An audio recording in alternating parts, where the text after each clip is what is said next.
Hey, what's up, guys? New video. So, here's a gate. I think I talked about this in the last video that I was gonna make a gate. Still waiting for some of the steel. I'm gonna get it tomorrow, but been working on it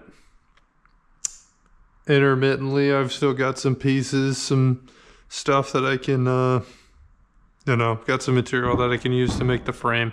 Not all of it, but just enough to get started. So I don't know if you guys can even see this, but nothing crazy. Just, I don't know. This is like, it's like 4 feet by 3 feet. A little small gate. Right now I'm doing this section right here. So if you can see that, some punched holes. Pretty straight enough. Where we're gonna have some pass-throughs. Here's some sample pieces I made. This is not the right material. This is a little bit wider than what I normally, or what I'm using for the gate. So these get welded on to some 5/8 square. Pass through here, come out, tenon in the bottom. So, you know, what is that? 1, 2, 3 pickets and 1, 2, 3, 4 little scroll doodads. Gotta punch the last hole right here, so I guess I'll go ahead and show you guys how I do it. So when you're punching holes like this, you need to line up on the drawing. You gotta mark everything one at a time cold. I'm gonna grab another bar just to stick through these holes to make sure it's lined up on the drawing. Here's another gate.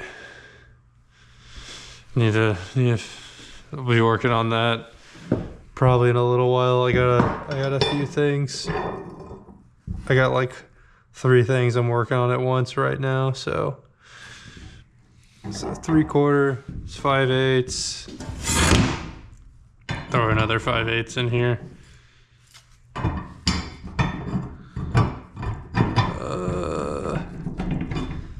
What's going on? No.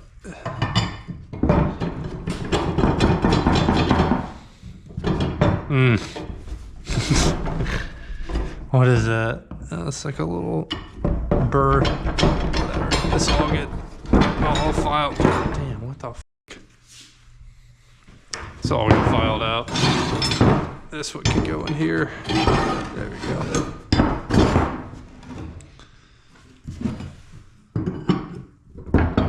Damn, how did that even happen? Whatever. There we go. So, since I got the drawing, I'm just gonna go ahead and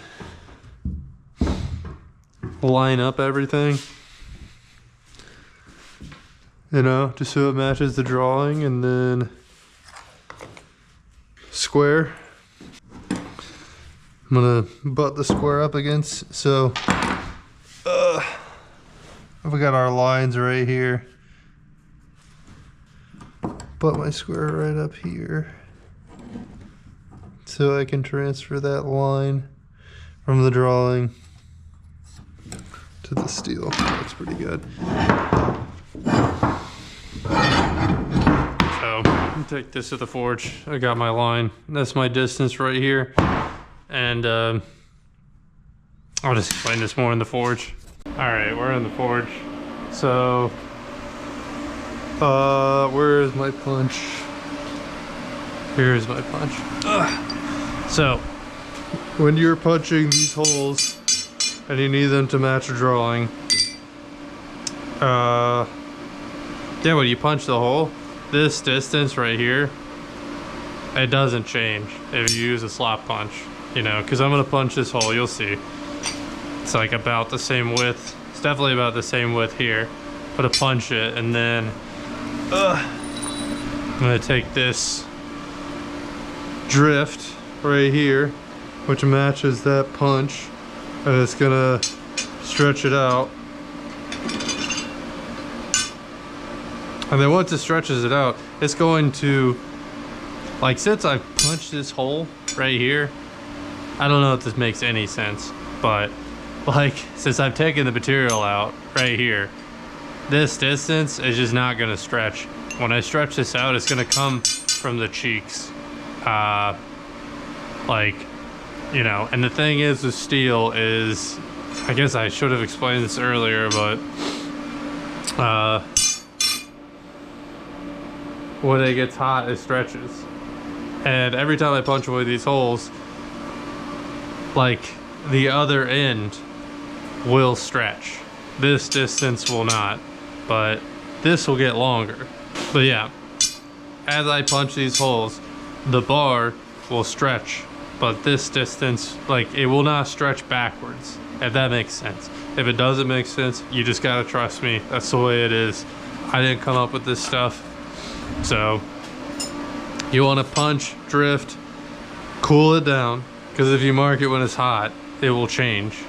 Cool it down, because the gate's not going to be hot when it's put together. So, you know, if you've ever put a bearing on something, or, you know, if you're a car mechanic, you know, you can freeze or heat stuff and it will, like, you know, like if you freeze a bearing that goes on the inside of something, it'll pop out. Or like if you're trying to fit a bearing on something, rather, and you freeze it, it'll pop in there easier. Once it heats up, it'll expand.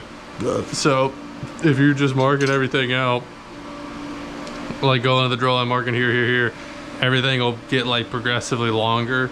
So it'll be like, this one will be 1/8 too long, this will be 1/4, this will be 3/8, this will be half, this will be like, the arrow will be cumulative. And if I don't cool this thing down after I punch the hole, and I go ahead and mark the other one, it'll be off based on what temperature it is, how much it stretches, you know.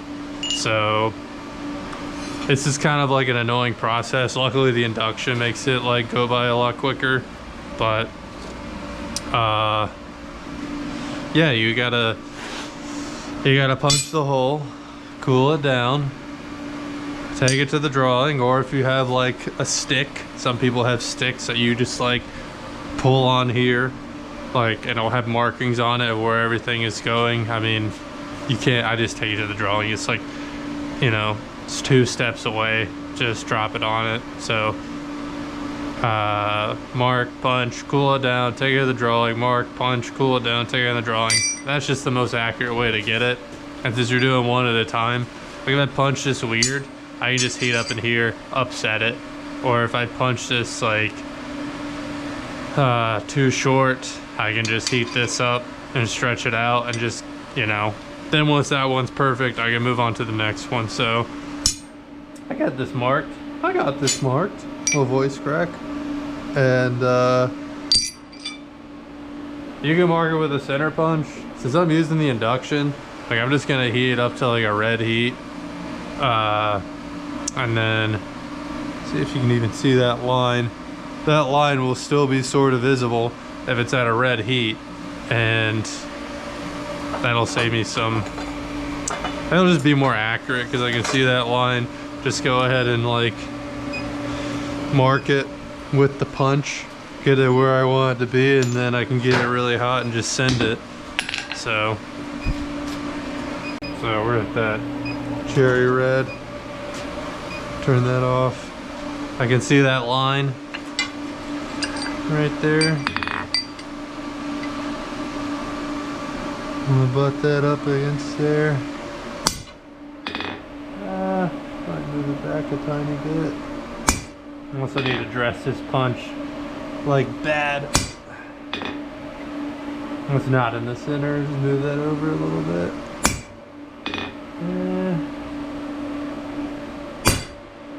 I know this is not like the fastest way to do it, but you know,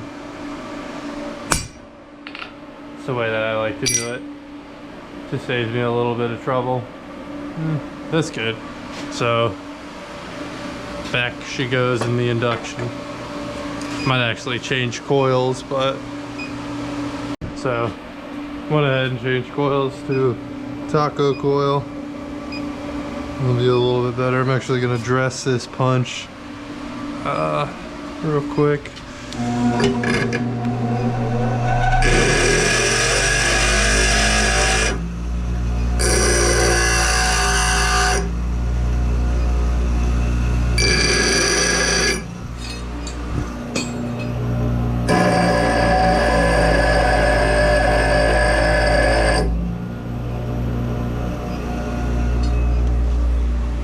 That's good.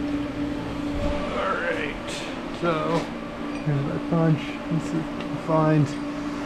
Ah, it's so bright. Yeah, there we go.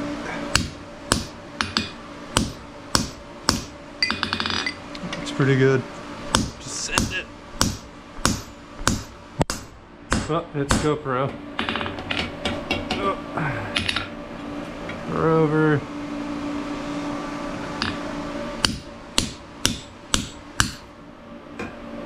And done. Easy peasy.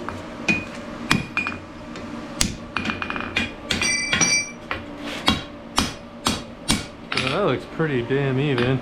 Did alright. I saved myself on the last one. I was worried sitting here and talking on the GoPro. I'd be making a mess, so let's stick this back in here.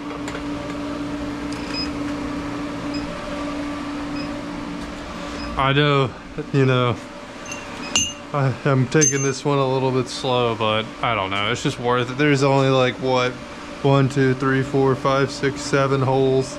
So if I take an hour and a half to punch all those holes, so be it. Who gives a shit? I need to stop cussing because I gotta go in and edit all this, but probably close. Alright, it's in the drift through the back. Make sure we're doing 5/8, right? Yeah, that's what we're doing.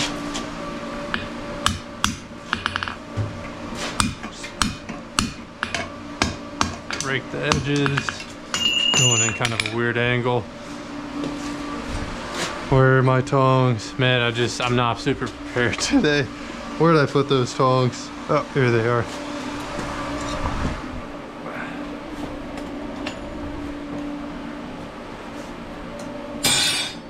I'm just gonna toss them and then be like, where are they? Alright, there we go. Now we're going straight. I need another heat on this.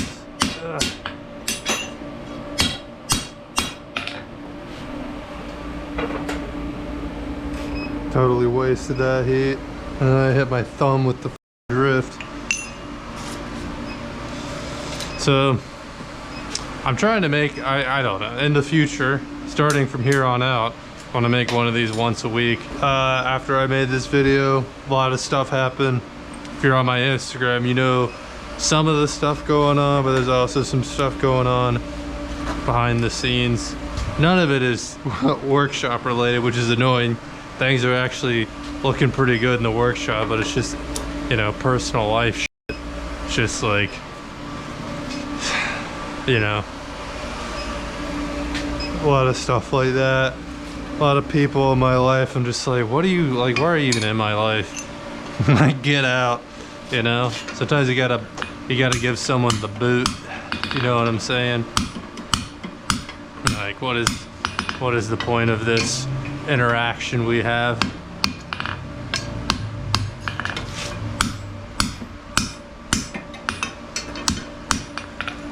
That's pretty good. Send it over the power hammer.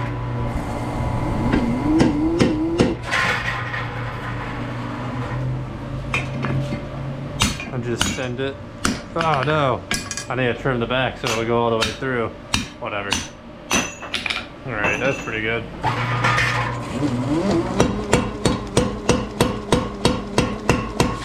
I And that's easy peasy. Now we just straighten it out.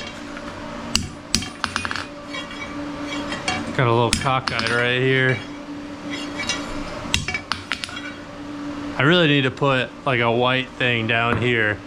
So I got a better, everything's so dark in here. I'm like in my dungeon.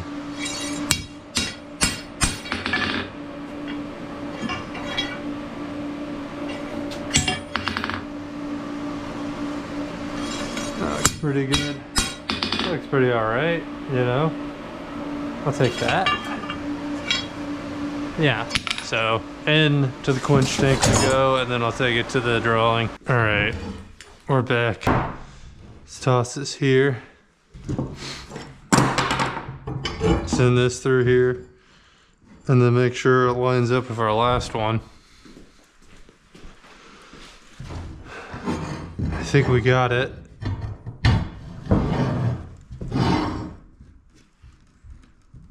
Maybe. Moment of truth. Yeah, that looks good. Yeah, that's good. That's good. So, yeah, that's good. It's good right there. So, all right. No, it's just time to put on a tenon, which I'm not going to do right now. Really, until I get the frame, like all of this set up. Because I don't really see a point. I gotta make heel bars here and here. And then I like panting. I'm not even doing anything. I don't know why I'm panting. But gotta make the rest of the frame. Don't know if I'm gonna do that today. So I might be picking this up tomorrow.